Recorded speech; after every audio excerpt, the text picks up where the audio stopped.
ನಾವು ಪ್ರತಿನಿತ್ಯ ಪೂಜೆ ಮಾಡುವಂಥ ದೇವ್ರ ಕೋಣೆಯಲ್ಲಿರ್ತಾರೆ. ಆದರೆ ನಾವು ಪ್ರತಿನಿತ್ಯ ಕಾಲಿಗೆ ಬೀಳಬೇಕಾದಂಥ ಕಣ್ಣಿಗೆ ಕಾಣೋ ದೇವರು ನಮ್ಮ ಜೊತೆನೇ ಓಡಾಡ್ತಾ ಇರ್ತಾರೆ. ಮಾತೃದೇವೋಭವ, ಪಿತೃದೇವೋಭವ, ಆಚಾರ್ಯ ದೇವೋಭವ ಅಂತ ತಂದೆ ತಾಯಿಗೆ ಎಲ್ಲ ಶಾಸ್ತ್ರಗಳಲ್ಲಿ, ವೇದಗಳಲ್ಲಿ, ಉಪನಿಷತ್ತುಗಳಲ್ಲಿ ಮೊಟ್ಟ ಮೊದಲ ಸ್ಥಾನವನ್ನು ಕೊಡಲಾಗಿದೆ. ಇಡೀ ವಿಶ್ವವನ್ನು ಹೆತ್ತಿರುವ ಹೆಣ್ಣು ತಾಯಿ ಭಾರತವನ್ನು ನಾವು ಭಾರತಾಂಬೆ ಅಂತ ಕರಿತೀವಿ. ಕರ್ನಾಟಕದಲ್ಲಿ ಹರಿಯುವ ನದಿ ನದಗಳನ್ನು ಹೆಣ್ಣು ಅಂತ ಗೌರವಿಸ್ತೀವಿ.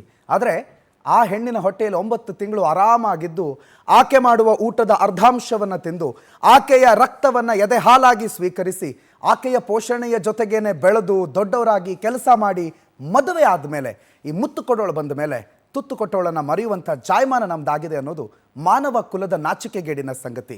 ನಿನ್ನೆ JP ನಗರದಲ್ಲಿ ವೃದ್ಧಾಶ್ರಮಕ್ಕೆ ಸೇರಿರುವ ದಂಪತಿ ತನ್ನ ಮಕ್ಕಳು ತಮ್ಮನ್ನು ವೃದ್ಧಾಶ್ರಮಕ್ಕೆ ಸೇರಿಸ್ಬಿಟ್ರು ಅನ್ನುವಂಥ ನೋವಿನಿಂದ, ಕೊರಗಿನಿಂದ ನೇಣಿಗೆ ಶರಣಾಗ್ತಾರೆ.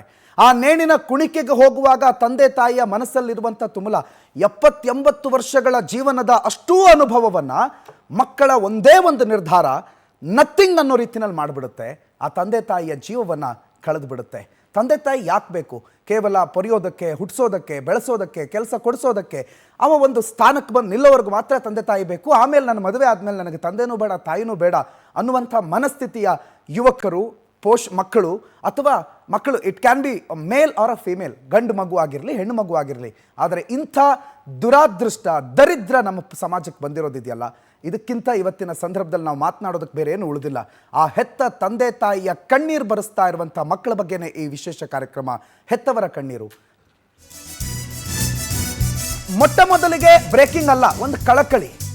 ಇಳಿ ವಯಸ್ಸಿನ ಅಪ್ಪ ಅಮ್ಮ ಇದ್ದಾರ, ನಿಮಗೆ ಕಣ್ಣಲ್ಲಿ ಕಣ್ಣಿಟ್ಟು ಕಾಪಾಡಿ ಪ್ಲೀಸ್. ಇದು ನಮ್ಮ ರಿಕ್ವೆಸ್ಟ್, ಮನವಿ. ಯಾಕಂದರೆ ನೊಂದ ಅಪ್ಪ ಅಮ್ಮ ವೃದ್ಧಾಶ್ರಮದಲ್ಲಿ ಆತ್ಮಹತ್ಯೆ ಮಾಡಿಕೊಳ್ಳುವವರೆಗೆ ಮಕ್ಕಳು ಕೂತ್ಕೊಂಡು ನೋಡ್ತಾ ಇದ್ರೆ ಆ ಮಕ್ಕಳಿಗೆ ಮಕ್ಕಳು ಅಂತ ಕರಿಬಾರ್ದು. ಹಿರಿಯ ಜೀವಗಳಿಗೆ ಇಂಥ ದುರ್ಗತಿಯನ್ನು ತರಲೇಬೇಡಿ. ಬೆಂಗಳೂರಿನಲ್ಲಿ ಕರಳು ಹಿಂಡುವ ಅಮಾನವೀಯ ಘಟನೆ ಒಂದು ನಿನ್ನೆ ವರದಿಯಾಗಿದೆ. ಆಗಿದ್ದೊಂದು 2 ದಿನದ ಹಿಂದೆ ವರದಿಯಾಗಿದ್ದು ನಿನ್ನೆ. ವೃದ್ಧಾಶ್ರಮವನ್ನು ಸೇರಿಸಿದ್ರು ಅನ್ನೋ ಕಾರಣಕ್ಕೆ ನೊಂದು ವೃದ್ಧ ದಂಪತಿ ಆತ್ಮಹತ್ಯೆ ಮಾಡಿಕೊಂಡಿದ್ದಾರೆ. 81 ವರ್ಷ ಪ್ರಾಯದ ಕೃಷ್ಣಮೂರ್ತಿ, 74 ವರ್ಷ ಪ್ರಾಯದ ರಾಧಾ. ಇಳಿ ವಯಸ್ಸಿನಲ್ಲಿ ಮಕ್ಕಳಿಂದ ದೂರ ಇರಬೇಕು ಅನ್ನುವ ಒಂದು ವೇದನೆ, ಸಂಕಟ ಇದೆಯಲ್ಲ, ನನಗೆ ಜೀವನೇ ಬೇಡ ಅನ್ನುವಂಥ ನಿರ್ಧಾರವನ್ನು ಆ ಮನಸ್ಸಿನಲ್ಲಿ ಹುಟ್ಟಾಕಿದೆ ಅಂತಂದರೆ ಎಷ್ಟು ನೊಂದಿರಬೇಡ ಆ ಜೀವಗಳು.